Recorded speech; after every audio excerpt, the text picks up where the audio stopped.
ओम शक्ति। जय माँ नागेश्वरी, जय माता की। दोस्तों, मैं निखिलेश शर्मा आप सभी का स्वागत करता हूं अपने YouTube चैनल पे। आज हम नाग श्रेणी स्वास्तिक यंत्र यज्ञ वेदी पे कैसे बनाते हैं और वो दिखाएंगे। और यज्ञ वेदी जो है, मैं इस प्रकार का यज्ञ किया हूँ जिसे यहाँ से वहाँ मिट्टी से ही पूरा बनाएंगे, और ताकि इस नीचे लोहे का स्टैंड लगाएंगे और हमेशा जब चाहिए यहाँ वहाँ उसको दो लोग पकड़ के यहाँ से वहाँ कर भी सकते हैं। तो आइए हम आपको दिखाते हैं कि नाग श्रेणी का यंत्र कैसे बनाते हैं। हल्दी और कुमकुम से इस नाग श्रेणी के इस यंत्र को इस प्रकार से बनाते हैं। यह नाग श्रेणी का स्वास्तिक यंत्र है। यह यज्ञ वेदी बनाते हैं, तब यज्ञ वेदी के नीचे बनाने से यह बहुत ही शक्तिशाली नाग श्रेणी का यंत्र होता है, जो कलश पूजा आदि करते समय इस नाग श्रेणी यंत्र को बनाना चाहिए। यह रंगोली मात्र दिखने में तो लगता है, पर यह रंगोली के रूप में लोग डालते हैं, पर यह असल में यह नाग श्रेणी का यंत्र होता है, जिसमें स्वास्तिक आदि देने से स्वास्तिक यंत्र की भी स्थापना होती है। तो इसकी स्थापना करके इसमें अष्टदिक्पाल होते हैं। इस स्वास्तिक नाग श्रेणी के यंत्र में इसमें अष्टदिक्पाल देवता होते हैं, पर इसकी अष्टदिक्पाल देवताओं से यह संरक्षित हो जाता है। इनके द्वारा रक्षा किया जाता है। जो भी हम पूजा अनुष्ठान आदि करते हैं कलश आदि की, तो आठों दिशाओं से जो कि अष्टदिक्पाल देवता हमारे इस पूजा अनुष्ठान यज्ञ आदि की रक्षा करते हैं। और जब उसमें स्वास्तिक नाग श्रेणी का जब स्वास्तिक यंत्र की निर्माण होती है, तो स्वास्तिक यंत्र एक प्रकार का स्वास्तिक कोई चिन्ह नहीं है, वो भी एक प्रकार का यंत्र है। स्वास्तिक यंत्र की बहुत महिमा है। वह स्वास्तिक यंत्र जब चलता है तो चक्र के नुमा चलने हैं। आठों दसों दिशाओं से, पाताल से आकाश तक की शक्तियों को संचार कराता है।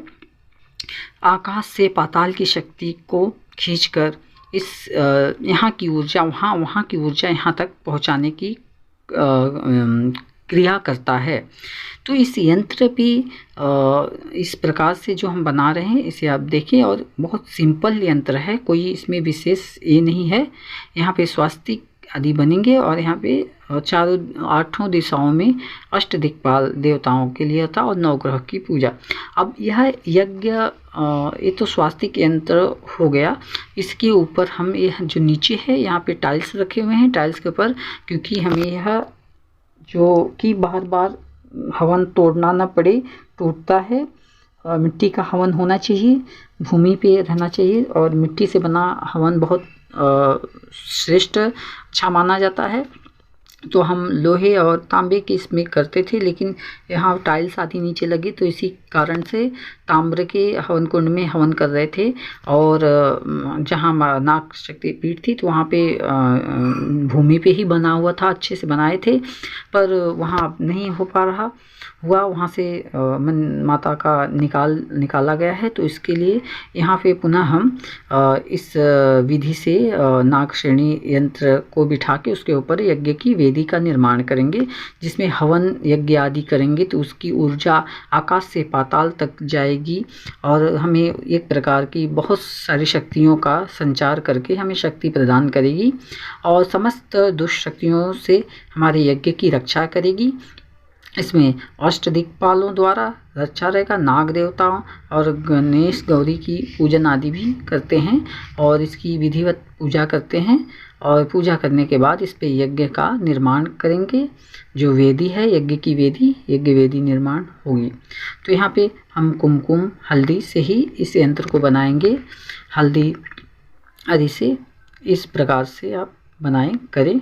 और जहाँ कहीं भी अगर आपको यज्ञ करना है और मिट्टी का यह हवन, आप दो लोग पकड़ के इसे आराम से उठा भी सकते हैं। नीचे हम लोहे का स्टैंड वगैरह जब डाल देंगे, तो इसे आसानी से उठाना कैरी कर सकते हैं, ले जा सकते हैं। जहाँ भी हवन करना है, बड़ा अनुष्ठान करना है, तो वहाँ पे आप ले जाए। और यह यज्ञ वेदी में क्या होगा कि हमें जो यज्ञ के आजू बाजू इसमें कुछ है कि रक्षा आदि के लिए जो मंत्रों से अष्ट दिशाओं की 10 दिशाओं की रक्षा के लिए अक्षत आदि जल आदि से प्रार्थना करके रक्षा के लिए किया, तो उसका उतना करने की आवश्यकता नहीं है, क्योंकि पहले से ही यज्ञ हमारा संरक्षित है। यहाँ पे उन अष्ट दिक्पाल और नवग्रहों और विनायक गौरी गणेशों का उनका यहाँ पे आवाहन रहता है। और यह नाग श्रेणी का स्वास्थ्य केंद्र है। इस यंत्र के ऊपर जो यज्ञ होगा तो यज्ञ की बहुत महिमा होती है और ज़्यादातर लोगों को नहीं पता है इसके बारे में। इस नाग श्रेणी के यज्ञ अनुष्ठान के बारे में बहुत तरह के विधि विधान होते हैं। जगह जगह लोग अलग अलग तरह को यंत्र आदि का उपयोग करते हैं। तो यह नाग श्रेणी का यंत्र जो कि कार्य सिद्धि या किसी भी प्रकार के जो पूजा अनुष्ठान करते हैं उसमें इस यंत्र को बनाना चाहिए, अवश्य बनाना चाहिए। इससे कार्य सिद्ध होते हैं, देवी देवता प्रसन्न होते हैं, क्योंकि ये नाग श्रेणी का स्वास्थ्य यंत्र होता है। इसकी बहुत ही जितनी भी बताई जाए महिमा उसकी कम है। तो और इसमें कई प्रकार के यज्ञों को कर सकते हैं। इसमें त्रिकोणी यज्ञ भी आप जो बगलामुखी साधना होती है, खेचरी साधना होती है, उनकी आहुतियाँ भी बगलामुखी माता का हवन आदि कर सकते हैं। त्रिकोणी और कुंड की भी आप इसी में कर सकते हैं, क्योंकि इस यंत्र के स्वरूप से आप इस पे किसी प्रकार का यज्ञ इसमें करेंगे एक ही कुंड में तो सभी का अनुसरण इसमें करा देता है। तो यहाँ पर हमने जो कि यहाँ पे हो गया हमारा यह यंत्र बनके रेडी। तो आप इसमें देख सकते हैं कि यहाँ पे जो नीचे है गैपिंग रहेगा 1 से 1.5 इंच तक का।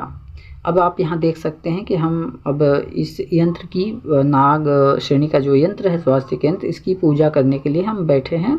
यहाँ पे आचमनी वगैरह हम कर रहे हैं। ओम केशवाय नमः, ओम नारायणाय नमः, ओम माधवाय नमः, ओम गोविंदाय नमः बोल के फिर ओम अपवित्रो पवित्रो वा सर्वावस्थागतो विवाह स्मृतमुंडरीकाच सहभाभ्यांतर शुचिः भव। इस प्रकार से हम शुद्ध हो गए हैं और आत्मा प्राणायाम योग आदि जो भी करना है आप कर सकते हैं अपने अपने अनुसार। यहाँ पे हम गुरु की इच्छा भूदेवी की प्रार्थना करके और गुरु ब्रह्मा गुरु विष्णु गुरु देवो महेश्वराय गुरु साक्षात परब्रह्म तस्मै श्री गुरु माते नागेश्वरी, अपने जो भी गुरुदेव आदि हैं उनका नाम ले लें, सभी देवी देव पितृ माता पिता आदि शादी के। तो यहाँ पे अब हम आपको बताना चाहते हैं कि ये है कुशा। कुश जो हम ज़्यादातर पूजा आदि में होम हवन यज्ञ आदि में कुशा का महत्व बहुत है। कुशा चाहिए पवित्रता और रक्षा के तौर पे, रक्षा के लिए इसका बहुत महत्व है। इसका ज़्यादा डिटेल अभी मैं कुछ नहीं बता सकता। तो ये कुशा है, जिसे नहीं पता है आप कुश के बारे में पूछ सकते हैं। ब्राह्मण श्राद्ध आदि करवाना हो तो श्राद्ध आदि में तो विशेष करके चाहिए पड़ता है, बिना कुशा के श्राद्ध आदि भी नहीं होते हैं। लेकिन हर पूजा आदि में ये हो कुशा रहना चाहिए। कुशा से जल सींचते हैं। इस कुशा के ऊपर अमृत का कुछ बूंदें पड़ी थी जिसे नागों ने चखा था, तो इसीलिए नागों का जो जीव होता है कट गया है, ऐसी एक कथा है। तो उसी कुशे का महत्व है कि कुश कितना पवित्र और पावन माना जाता है, जो अमृत के समान वर प्रदान करने वाला होता है। ये रक्षा करता है सभी बुरी शक्तियों से। तो हम जो ये इस यंत्र पे चारों तरफ वेदी पे कुशा रख रहे हैं ताकि इससे हमारा यंत्र और यज्ञ की सदा रक्षा होगी। इसमें किसी प्रकार का कोई विघ्न बाधा, किन्हीं दुष्शक्तियों के कारण कोई विघ्न बाधा उत्पन्न न हो, इसके लिए हमने कुशा रखा है। और यहाँ पे ये हमने पीपल के पत्ते लिए हैं। ये पीपल के पत्ते हैं। इन पीपल के पत्तों पे अष्ट दिक्पालों का आवाहन करेंगे। पीपल के पत्ते आप तोड़ के रख ले सकते हैं। और हम इसमें बीच में 5 पीपल के पत्ते टोटल लिए हमने। यहाँ पे 5 पीपल के पत्ते हैं और चाहे तो आप टोटल 8 पीपल के पत्ते पूरे भी ले सकते हैं, लेकिन यहाँ पे हम पान के पत्ते भी उपयोग में ले रहे हैं। ये 4 जो हैं, 4 दिशाओं को हम 4 जगहों पे हम पान के पत्ते रख रहे हैं। और बीच में पान का पत्ता गौरी गणेश आवाहन के लिए रखेंगे, क्योंकि वहाँ पे हमें गौरी गणेश का आवाहन करना है और नवग्रहों का आवाहन करना है, अष्टदिक्पालों का आवाहन करना है। और हम ये जो कुशा है दोनों साइड में, यहाँ पे भी कुशा रखना है स्वास्थ्य केंद्र के पास गौरी गणेश आदि की रक्षा के लिए। तो यहाँ पे हमने सुपारी लिया है जो गौरी गणेश और कलेवा लगा के गौरी गणेश का आवाहन के लिए पान सुपारी रख रहे हैं यहाँ पे मध्य में। तो इसके बाद हम यहाँ पे लघु नारियल लेकर रखे हैं और फिर यहाँ पे हम कुछ कौड़ियों का उपयोग करेंगे। हमने पीली कौड़ी ली है जो सभी यंत्रों पे रखी जाएगी, जो कि महालक्ष्मी का स्वरूप है, जो बुद्धि दृष्टि से रक्षा करती है यज्ञ आदि की। किन्हीं प्रकार की कोई असुरी शक्तियों की दृष्टि ना पड़े, दुष्ट शक्तियों की दृष्टि ना पड़े, इसलिए हम इन 5 कौड़ियों को मध्य और चारों दिशाओं के स्वामियों को अर्पण कर रहे हैं। जो पूर्व के देवता, यहाँ पे सभी पे हमने कुशा रखा है, चारों पत्तों पे सभी पे कुशा रखा है। और यहाँ पे हम ये लवंग है, लवंग भी रख रहे हैं, लवंग फूल। ये मुख्य 4 देवता और मध्य में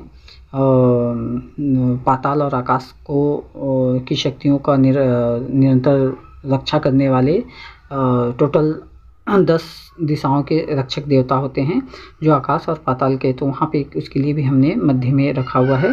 तो यहाँ पे हम दुर्वा रख रहे हैं, शमी का पत्ता वगैरह जो है, शमी के पत्ते वगैरह भी हम यहाँ पे रख रहे हैं, जिससे ग्रहों की सभी ग्रहों की कृपा हमें प्राप्त हो। तो इन सभी पे बारी बारी से रखना है और रख के करके तो यहाँ पे हमने जो कि रख दिया है, ये सब हो गया। और इस शमी के पत्ते और अक्षत डाल रहे हैं यहाँ पे, सभी को बारी बारी से 10 दिक्पालों को अक्षत डालना है। अक्षत डाल के फिर हमें जल अर्पण करना है इस प्रकार से। और आप इसके लिए, इस कार्य को करने के लिए संकल्प भी लेके कर सकते हैं। इस यज्ञ आदि के लिए हमने संकल्प नहीं किया, हमने माता से, हमारी गुरु माता जो नाग माता है, हमने उनसे प्रार्थना किया और उनकी प्रेरणा से ही हम यह यज्ञ वेदी का निर्माण कर रहे हैं। तो उनकी कृपा से हमें संकल्प नहीं किया है, पर माता के बोल के हमने भगवान से मन ही मन प्रार्थना किया कि हमें मना कर रहे हैं और ये सहायता करें। तो इसमें नाग माता जो हमारी गुरु माता हैं, वो हमें इसमें हमारी इसे बनाने करने में हमारी सहायता करती हैं। यहाँ पे हमने जल आदि डाल दिए। तो अब यहाँ पे हम जो रखेंगे, जो सभी जो सब 4 दिशाओं के, फिर अष्ट दिशाओं में अष्ट दिक्पाल रहते हैं, तो अष्ट दिक्पालों को भी नियुक्त कर रहे हैं। तो यहाँ पे पान के पत्ते भी मैं रख रहा हूँ। अगर पान के पत्ते नहीं हैं तो आप पीपल के पत्ते भी 8 दिशाओं के लिए, अष्ट दिक्पालों के लिए पीपल का पत्ता ही ले लें। अगर पीपल का पत्ता कम है तो पान के पत्ते भी उपयोग में ले सकते हैं। तो हमने इस प्रकार उन पे भी अक्षत, चावल और कुमकुम, तुलसी आदि सब पुष्प आदि अर्पण करेंगे।